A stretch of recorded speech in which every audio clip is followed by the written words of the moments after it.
چنگیز خان اٹھا ہے کہ 610 میں، اور اس نے تباہی کا ایک ایسا ریلا اس کے ساتھ تھا، ہر چیز کو خس و خاشاک کی طرف بہا کر لے گی۔ 664 میں وہ مرا ہے، اس وقت اس کی عمر 73 برس تھی، 73 سال 4 مہینے۔ اس نے کوئی 25 برس حکومت کی، اور اس نے چنگیزی سلطنت کو ناقابل تسخیر بنا دیا۔ یہ دنیا کا واحد جرنیل ہے، رات بھی بتایا تھا، جس نے شخصی طور پر تنہا سب سے زیادہ فتوحات کی ہیں، اور اس کا کوئی علم عطائی تھا جنگوں کے بارے میں، ملک گیری کے بارے میں، جہاں گیری کے بارے میں اس کا علم عجب تھا۔ اس کی برق رفتاری، اس کی ذہن کی تیزی کمال درجے کی تھی۔ قبائل کو ایسے اس نے جوڑ دیا تھا، سب ایک جھنڈے تلے مختلف قبائل جمع ہو گئے تھے، اور دنیا کی ناقابل تسخیر طاقت بنے۔ اور قراقرم صحرائے گوبی میں منگولیا کے پاس ایک بڑا شہر اس نے بنایا، دارالحکومت، جو ساری دنیا کا سب سے بڑا دارالحکومت، اور ان کا بڑا نشانہ مسلمان تھے۔ کہ مسلمانوں سے زیادتی ہوئی تھی، جس کے بدلے میں چنگیز خان نے ان پر حملہ کیا تھا۔ چنگیز خان کے مرنے پر اس کی سلطنت، اس کے 4 بیٹے تھے۔ بڑا جوجی تھا، جوجی کے بارے میں اسے شک تھا کہ یہ میرا بیٹا نہیں، کہ اس کی جب یہ چھوٹا سردار تھا تو اس نے بڑی شکستیں کھائیں، حتیٰ کہ اس کی بیوی اغوا ہو گئی۔ جب وہ واپس آئی تو حاملہ تھی، لیکن اس نے بورتائی خاتون اس کا نام تھا، اس نے ہمیشہ اس کو عزت دی اور اس بیٹے کو اپنا ہی بیٹا سمجھا، اس کا نام جوجی۔ 3 بیٹے اس کے سامنے پیدا ہوئے، اغدائی، چغتائی اور طولوئی۔ تو اس نے اغدائی کو اپنا جانشین بنایا، اور جوجی کو روس کی سلطنت دی، روس کی، اور چغتائی کو اس نے منگولیا کی طرف کا اور چین کی طرف کا علاقہ دیا، اور جو طولوئی تھا اس کو یہ نیچے آذربائیجان سے نیچے ایران اور یہ شام، یہ علاقے اس نے 4 حصوں میں اس نے اپنی سلطنت کو تقسیم کیا، اور اغدائی کو سب سے بڑا سردار بنایا۔ اغدائی کے دور میں فتوحات کا رخ مسلمانوں سے ہٹ کے یورپ کی طرف چلا گیا، تو ان کا ایک سالار تھا سوگدائی بہادر، سوگدائی، وہ پولینڈ تک پہنچا، پولینڈ تک، لیکن اس میں کوئی ایسی سلطنتیں تھیں نہیں، ایسی چرواہے سے بیچارے غریب لوگ، تو وہ پولینڈ تک اس نے چنگیزی سلطنت کو پھیلا دیا۔ اب یہ وہ ہاتھی ہے جس کے سامنے ساری دنیا کے بادشاہ چیونٹی اور چوہے کی طرح، انہیں میدان جنگ میں ہرانے کی کوئی شکل نہیں۔ تو اسلام کی شکل یوں تھا کہ اب بجھا، لیکن اللہ نے دین کو باقی رکھنا ہے تو انسانوں کو بھی باقی رکھنا ہے جو مسلمان کہلائیں۔ جب اغدائی مرا ہے تو اس کا بیٹا تھا کویوک، وہ حکمران بنا، وہ بہت رحم دل تھا، اس نے جنگیں روک دیں اور مسلمانوں کو اپنی سلطنت میں شامل کیا، تو اس کی وجہ سے ساری تاتاری سلطنتوں میں مسلمانوں کے بارے میں نرم گوشہ پیدا ہو۔ اب نامعلوم تاریخ کے گمنام سپاہی ہیں جو اتنے غیر معلوم ہیں، اتنے نامعلوم ہیں کہ کسی تاریخ میں ان کا نام تک درج نہیں، ان کی جگہ درج نہیں، جنہوں نے تاتاریوں کو دعوت دینا شروع کی۔ خونخوار قوم ہے، اور تاتاری غریب مسلمانوں کی دعوت سے اسلام قبول کرنا شروع ہو گئے۔ یہ تاریخ کا حیرت ناک واقعہ ہے۔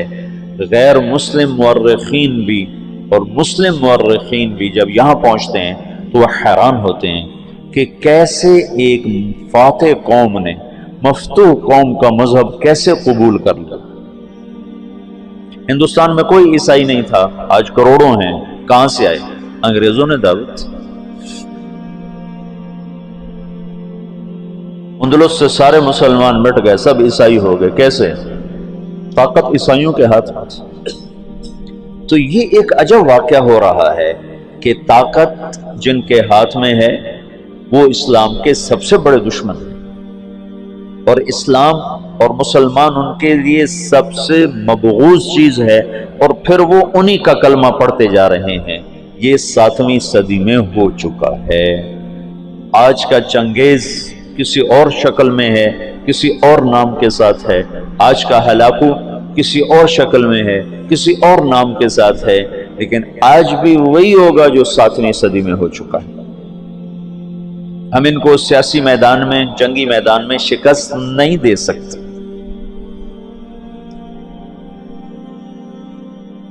وہ سائنس ٹیکنالوجی میں وہاں پہنچ چکے ہیں جہاں ہم اور جنم لے کر بھی نہیں پہنچ سکتے، لیکن ایک راستہ ہمارے پاس پڑا ہے، ہم ان کو دعوت دیں۔ اس وقت فرانس میں اوسط 5 سے 6 گورے روزانہ مسلمان ہو رہے ہیں، اوسطاً 5 سے 6 گورے روزانہ مسلمان، اور فرانس یورپ میں سب سے زیادہ اسلام قبول کرنے والا ملک بن چکا ہے، اور اس کے بعد اٹلی سب سے زیادہ تیزی کے ساتھ اسلام میں آ رہا ہے، تو پوری دنیا میں امریکہ میں سب سے زیادہ اسلام پھیل رہا ہے۔ دعوت ایسی چیز ہے جو چیونٹی سے ہاتھی کو مروا دیتی۔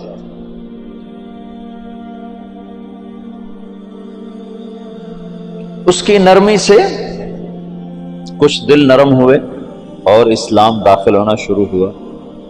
تو کویوک جب مرا ہے تو اس کا بعد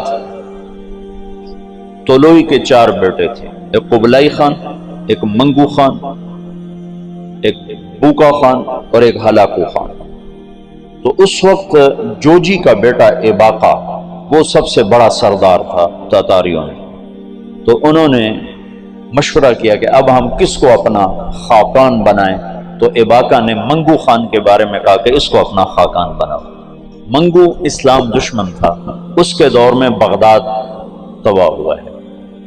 جب بغداد پہ حملے کا لشکر نکلا ہے تو یہ جو مسلمان دائی تھے یہ جوجی کی نسل میں اپنا کام دکھا چکے تھے، اور جوجی کا پوتا برکا خان مسلمان ہو گیا۔ ان کی دعوت پر ایک وزیر مسلمان ہوا۔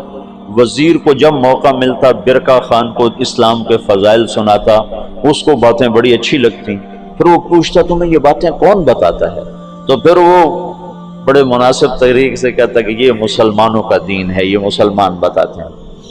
پھر اس نے کہا مجھے مسلمانوں کا کوئی وفد ملاؤ، پھر ایک وفد اس سے ملا، انہوں نے اسلام کی دعوت دی، اسلام کے بنیادی اصول بتائے، تو برکا خان مسلمان ہوا۔ روس آج بھی دنیا کی سب سے بڑی سلطنت ہے، اس وقت بھی روس بہت بڑی سلطنت تھا، تو جتنا روسی مغل تھا اور چنگیزی تھا وہ برکا خان کی برکت سے سارے کا سارا مسلمان ہو گیا۔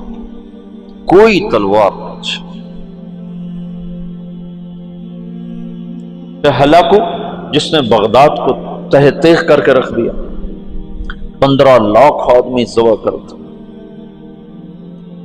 658 میں پھر اس نے مصر پہ چڑھے، اس دوران حلب، شام، دمشق کو اس نے اینٹ سے اینٹ بجا دیا۔ پھر 658 میں وہ دمشق مصر کی طرف حملہ آور ہوا۔ تو مصر پر اور ہندوستان پر، حالانکہ یہ دونوں ملک کے لوگ کو اتنے دلیر نہیں تھے جتنے کہ شام، عراق، یہ جو جنگجو قومیں تو یہاں تھی، عرب اور مصر تو مخلوط قوم تھی، ہندوستان مخلوط قومیں تھیں، لیکن کوئی اللہ کی قدرت ہے، نہ ہندوستان پہ مغل حاوی ہو سکے نہ مصر پہ حاوی ہو سکے۔ دونوں جگہ ہندوستان والوں نے تو طاقت سے، اور اللہ کی مدد تو دونوں کے ساتھ تھی، اور مصر والوں نے سیاست سے۔ 658 میں ہلاکو خان نے مصر پہ حملے کے لیے فوج نکالی تو اس کا بھائی منگو خان مر گیا۔ منگو کے مرنے پر یہ قانون تھا کہ جو تاتاری جہاں پر ہے، جب خاقان اعظم مر جائے تو سب قراقرم پہنچیں تاکہ اگلے خان کا انتخاب کیا جا سکے، اگلے خاقان کا انتخاب کیا جا سکے۔ تو وہ وہاں سے نکلا، تو اس کی بیوی تھی وہ عیسائی ہو چکی تھی دوقوزہ، اور اس کا سالار تھا کتبوغا، وہ بھی عیسائی ہو چکا تھا۔ وہ مسلمانوں پر بہت ظلم اٹھاتے تھے، بہت ظلم اٹھاتے تھے، اور ان دونوں نے بڑی کوشش کی کہ ہلاکو خان عیسائی ہو جائے، لیکن وہ عیسائی نہیں ہوا۔ تو انہوں نے اس کی منت کی کہ تم واپس نہ جاؤ، مصر کو فتح کر لو۔ وہ تو مر گیا، اب تو پہنچ بھی نہیں سکتے ہیں، تو تم بعد میں جانا، پہلے مصر فتح کرو۔ اس نے کہا نہیں، یہ چنگیز خان کا قانون ہے، میں اسے پورا کروں۔ اور اس نے ایک لشکر کا حصہ شام میں چھوڑا، فلسطین میں، اور 2 حصے لے کر وہ واپس چلا گیا قراقرم کی طرف۔ تو اس موقع سے فائدہ اٹھا کر مصر والوں نے خود حملہ کر دیا۔ تو عین جالوت پر 658 میں رمضان میں یہ جنگ لڑی گئی، اور 40 سال کے بعد مسلمانوں کو پہلی فتح نصیب ہوئی۔ اور اس میں قتبوغا گرفتار ہوا، تو وہاں مصر میں اس کو ٹکڑے ٹکڑے کر کے ختم کیا گیا، پر وہ ایسا کم وقت تھا کہ بوٹی بوٹی ہو گئے، پر اس نے سی نہیں کی، اف نہیں کی۔ انہوں نے کہا کیا تاتاری عورتوں نے بچے جننے بند کر دیے جو میرا کوئی بدلہ نہ لے گا؟ میرا بدلہ لینے والے ضرور آئیں گے، لیکن اللہ نے وہ موقع نہ دیا۔ برقع خان ایمان لا چکا ہے۔ جب ہلاکو چلا ہے، وہ قراقرم کے قرولتائی اس کو کہتے تھے، قرولتائی کانفرنس، اس کانفرنس کے لیے چلا ہے، تو اس وقت قبلائی طولوئی کے 4 بیٹے تھے، تو منگو بنا تھا، تو منگو کی جگہ بوقا خان موجود تھا قراقرم میں، وہ خود ہی خاقان بن گیا۔ تو قبلائی کو پتہ چلا، تو وہ پھر فوج لے کر آیا، اور اس نے اپنے بھائی کے ساتھ پہلی دفعہ تاتاری آپس میں لڑنا شروع ہوئے، اور ان کی ہیبت میں کمی آئی، اور قبلائی خان نے بوقا کو شکست دی اور قراقرم پہ قبضہ کیا۔ پھر ان بھائیوں میں آپس میں بہت لڑائیاں ہوتی رہیں تخت کے لیے۔ آخر میں قبلائی خان غالب آیا، اور اس نے اپنے بھائی کو قید کر لیا، پھر قید میں وہ مر گیا بوقا، اور اس نے قراقرم کی بجائے چین کو اپنا دارالحکومت بنایا، چین فتح کیا اور چین کو اپنا دارالسلطنت بنایا۔ جب ان جنگوں سے فارغ ہوئے تو ہلاکو خان نے حملہ کیا مصر پر، تو برقع خان کو خط لکھا رکن الدین بیبرس نے کہ تم ہماری مدد کرو، تم بھی مسلمان ہو، ہم بھی مسلمان۔ تو پھر برقع خان نے ہلاکو کو خط لکھا کہ تم مسلمانوں پہ حملہ نہ کرو، ورنہ میں تم پہ حملہ کروں گا۔